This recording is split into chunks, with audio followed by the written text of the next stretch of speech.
Welcome once again back to TV Toastmasters, and tonight we are going to be talking about bread, we're going to be talking about tourism, we're going to be talking about changing careers midstream. I am really fortunate to be here with Cheryl Entenman, who is the tour guide at Bob's Red Mill and a former accountant. So let's get to work. Welcome, Cheryl. Welcome. It's good to be here tonight. Yeah. So tell me a little bit about, why does Bob's Red Mill have a tour guide? Bob's Red Mill has a tour guide because that's Bob's heart. Mm-hmm. It's his heart for people to come in, his patrons, his customers, to come in and see what's going on around the mill and learn more about stone grinding, flours and grains. So they're still doing stone grinding at the facility there? Absolutely. Yeah. Okay, cool. So what are some of the range of products that Bob's Red Mill is producing these days? Wow, well, we have 367 products, and we do have everything from organic to gluten-free to cereals to pancake mixes. We sell a lot of pancake mixes and a lot of oatmeal. A lot of oatmeal, okay, great. We do. Great. So tell me, as being a tour guide in the facility, the factory, we call it that, or what do we call it, production line? Factory is fine, the plant. What are some of the highlights if I were to come on the tour? The highlights are, I would say, if Bob shows up, it's going to be Bob. And today he did do that. But when he's traveling around the world, you know, they don't get the chance to see him, but it would be Bob if Bob shows up. But other than that, we take a good hour and we do a window tour. And we would start showing you the gluten-free mill room. We'd talk about our grains and how we sell every ancient grain, and we have the most variety of grains than any other milling company in the world. And then they would see some packaging. They would see some historical equipment, the 100 to 200-year-old ancient milling equipment that Bob and Charlie used just 20 years ago. So they can put their hands in the buckets and experience new grains like teff and amaranth and millet and learn about our cooking school. And it's actually sometimes an hour isn't enough. There's a lot to talk about. A cooking school? Yes. So what would I learn if I was involved in the cooking school? Wow. Well, they have what they call date night, which is really just Friday night. But so they have special times for you to, you know, enjoy, oh my goodness, all different kinds. The last cooking class I took was International Grain Bowls. And I just printed out the June cooking class list, and I haven't had a chance to go over that, but Sophia Morgan is over our cooking school. She has her master's in nutrition, so not only do you learn how to cook with our ancient grains or cook gluten-free and make gluten-free pastas, so many things. Really, the sky's the limit. They bring in a variety of cooking classes and things to do, but she also provides a lot of information about nutrition as well. Yeah. So you said one of them is a date night? It is, and that just means it's Friday night cooking class. Okay. So has your husband taken you on a date night to Bob's Red Mill? No, I've done most of the cooking classes with girlfriends and my sisters, to be honest with you. Okay. He just, yeah. I do cook a lot at home, though. I use a lot of our products, and he is I kind of experiment with him on that. He's eaten some interesting things. Recently, he's tried some buckwheat and different things. Wonderful. So being a tour guide has been a major change of life for you. And I want to explore that a little bit. Tell me about your past career life as an accountant. Well, from the time I was 18 years old, I went into working. I've done everything from working with an accounting team, working with the finance team, the cost accountant, assisting the cost accountant, worked in corporate America, worked for private businesses. And one day I'm at work thinking, I really want to speak for a living, because one day when I retire, I want to travel and speak with groups of women and different things that I've done, volunteer things on the side.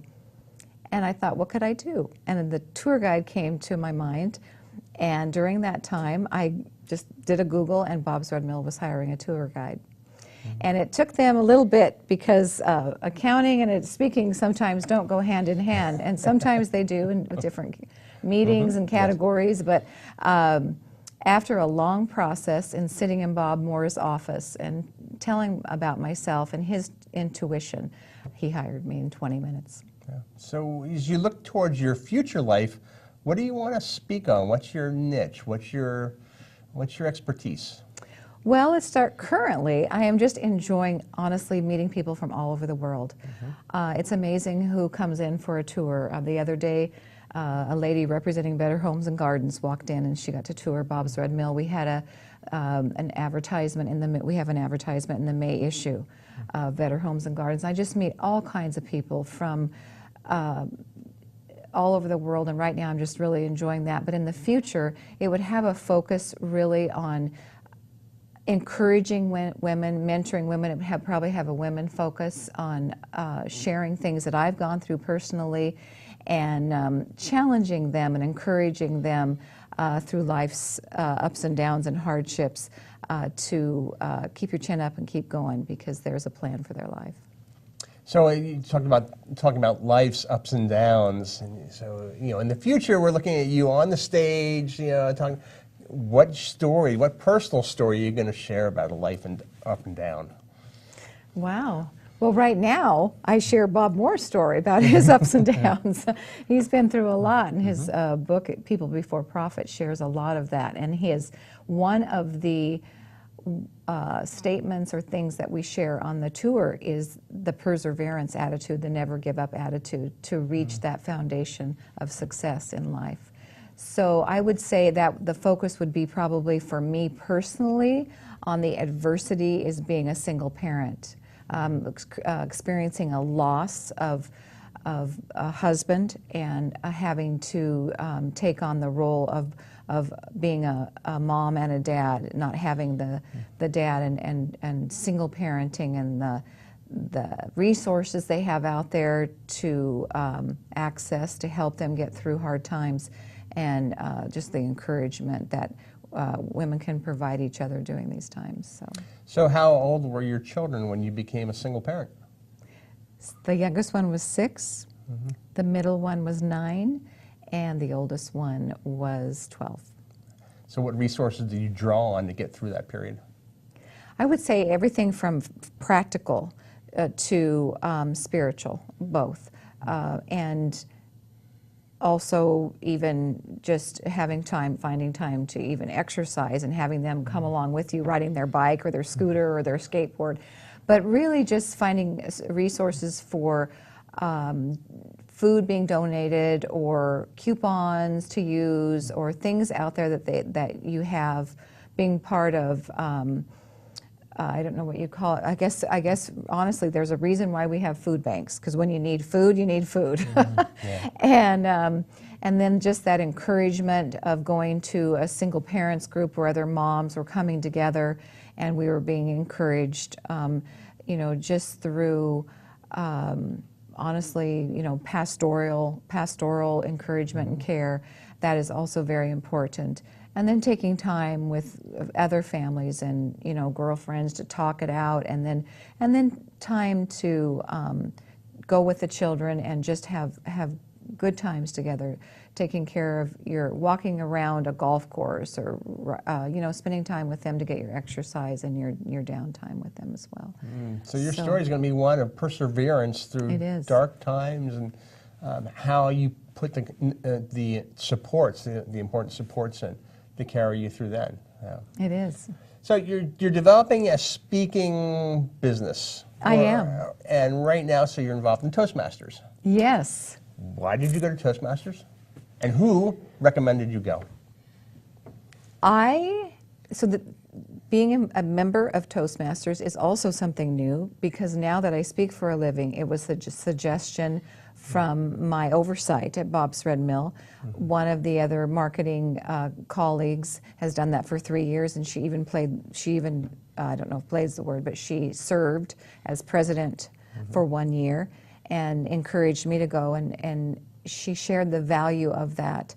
So I have been going since last fall, I believe, and have really appreciated what you can learn at Toastmasters, and the growth and the confidence that you can gain by just becoming vulnerable and sharing and speaking with your other members and evaluating each other and learning and growing in that. So you're growing in confidence by getting out there and doing it.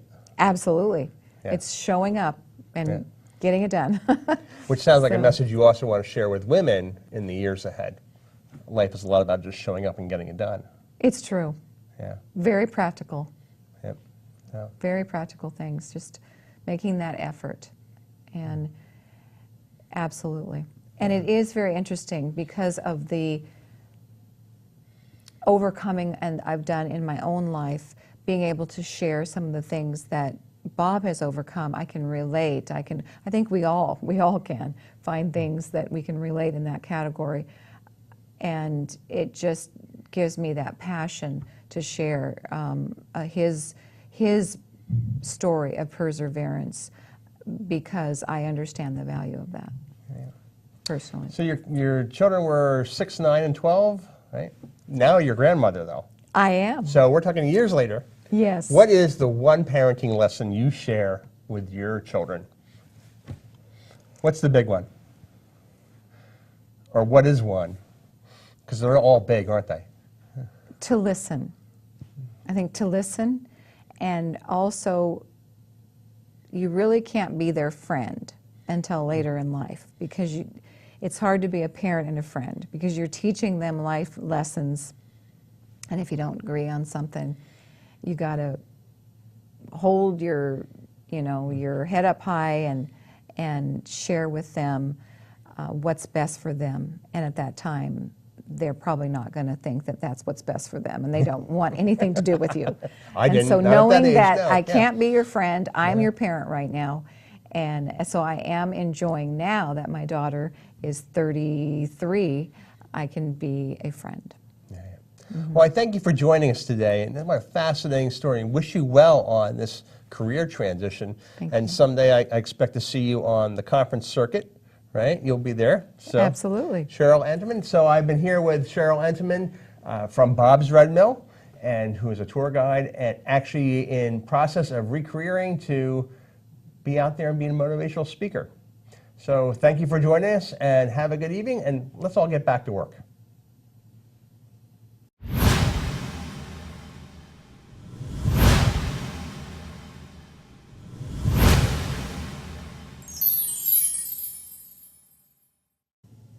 Welcome to TV Toastmaster.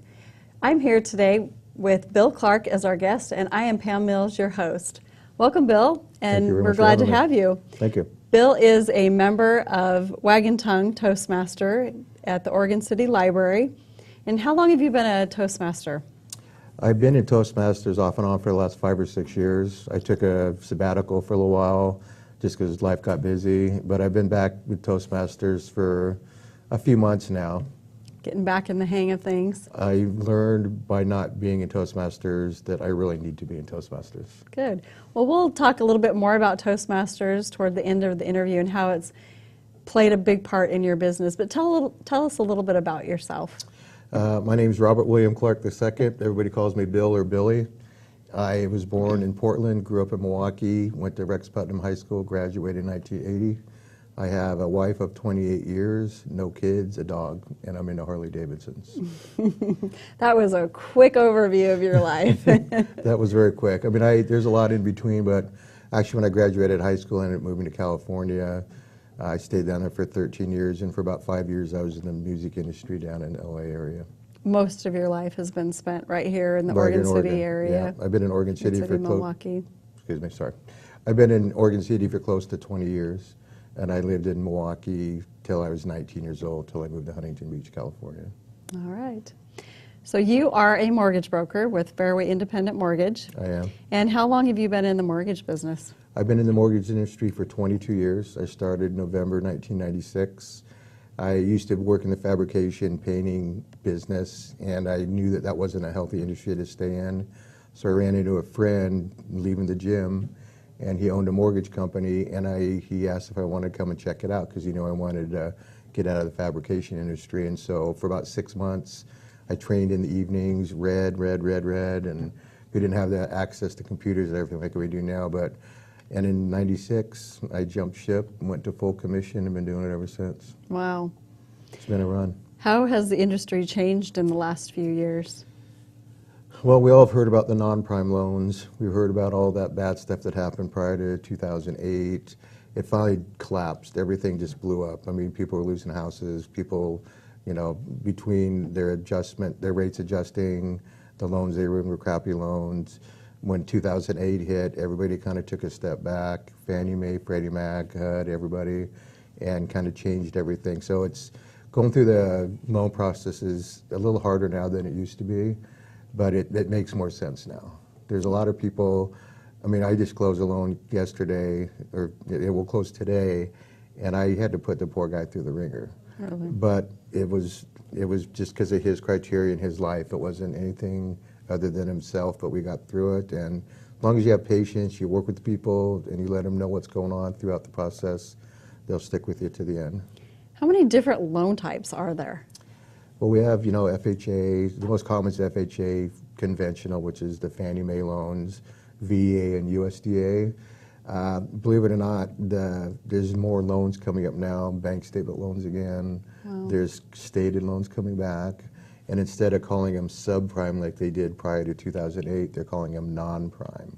So we even have more, and I'm completely washing my hands away from it.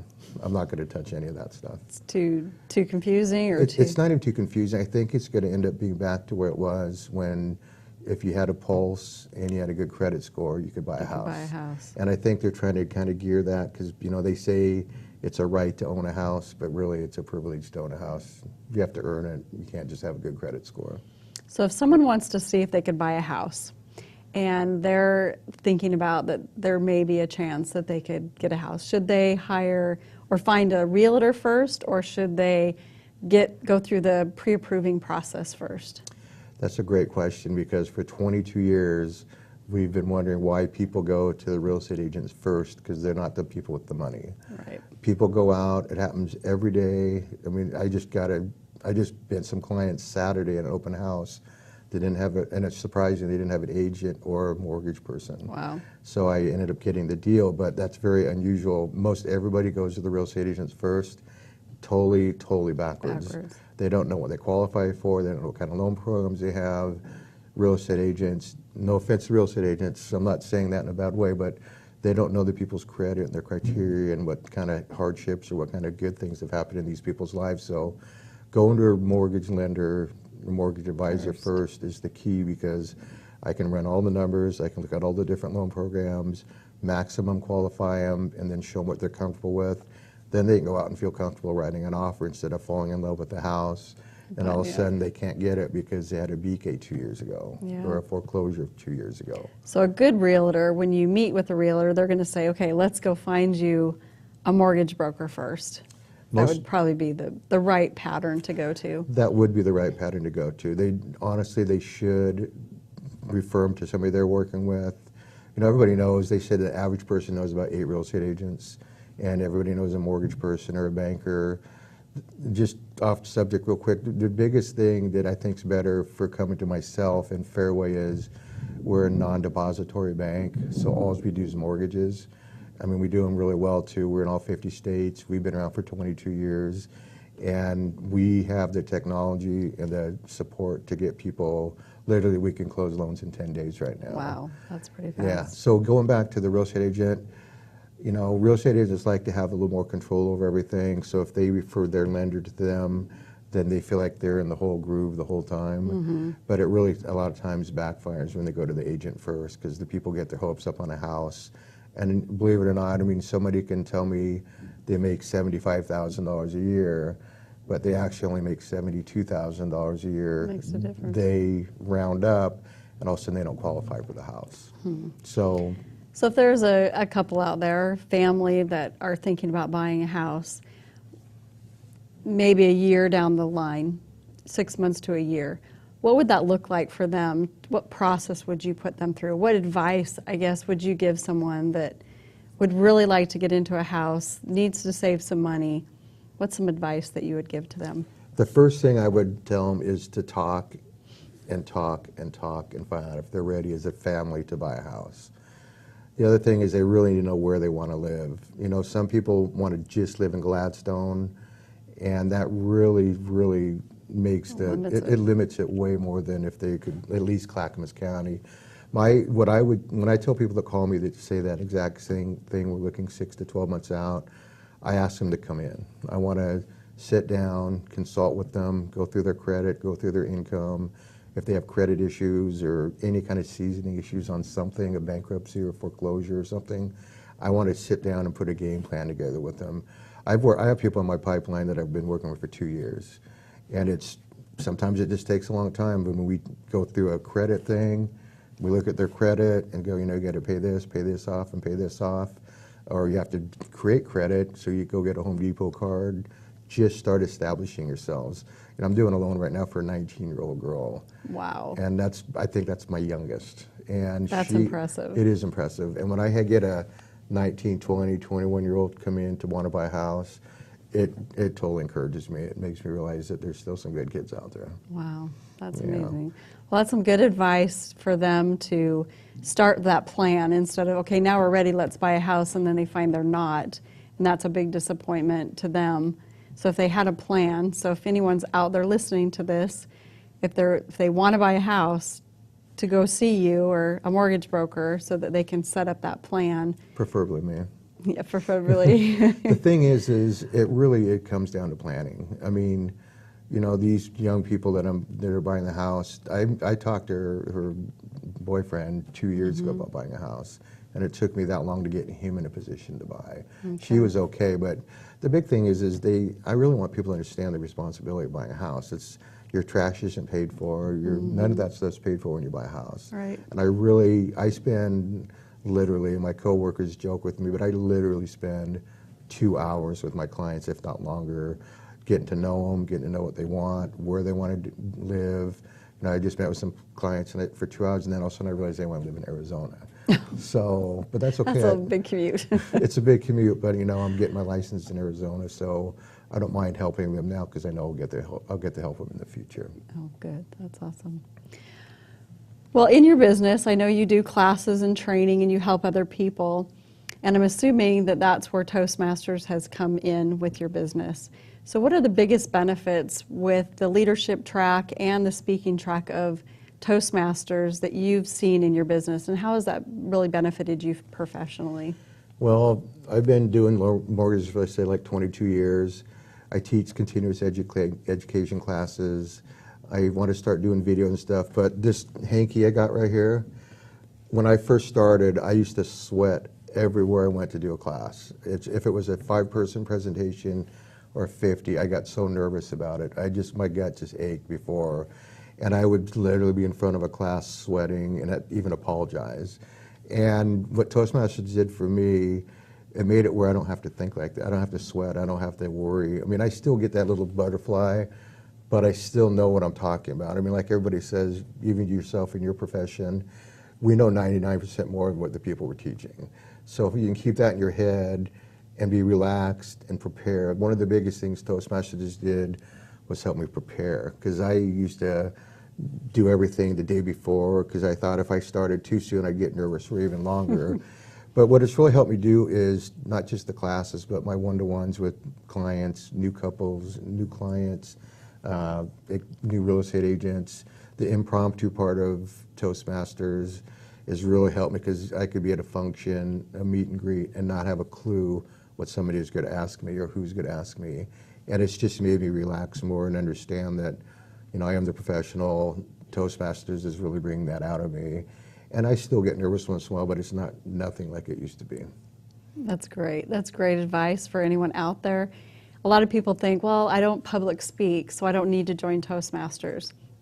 But a lot of people don't understand that even a one-on-one conversation, it will help them in that, or it will help them in a small setting, or even at a party when somebody asks you a question, puts you on the spot. It's going to help you. It does. So, it has. And like I said, I bounced out at Toastmasters for a little while, and I realized that it messed me up. I needed to stay in it. It's a couple days a month or, 4 days a month, and it's very beneficial to just keep, like Alan and then another group. He's been here for 27 years. and he still says he learns from it. And I feel learning from somebody that's been in it that long, there's something to it. And that year I took off, You see a difference? came back out because I got nervous again. And now that I'm back, I'm doing much better again. And anybody that wants to learn how to speak, if it's one-on-one or in a big group, Toastmasters is it. Highly recommend it. I highly recommend it. I honestly do. It's not just learning about talking, and it's learning about time restraints. It's learning about if you have 2 minutes to talk, you get 2 minutes. If you run 3-4 minutes, you can mess up the other speakers. So it's really about being prepared, knowing your time that you have to talk, and really relax. And that was the hardest part for me, was to learn to relax. I still have problems sometimes learning to relax, but. Well, Bill, thank you so much for coming and talking to us tonight. If you are interested in joining a Toastmasters, all you need to do is go to toastmasters.org, put in your zip code, and you will find the closest Toastmaster club to you. We have lots of options. Wagon Tongue meets at noon on Thursdays, and there's many that meet early morning or evenings. So if you are looking to improve your speaking, come join us at Toastmasters. Thank you. I'm Pam Mills, your host for TV Toastmasters.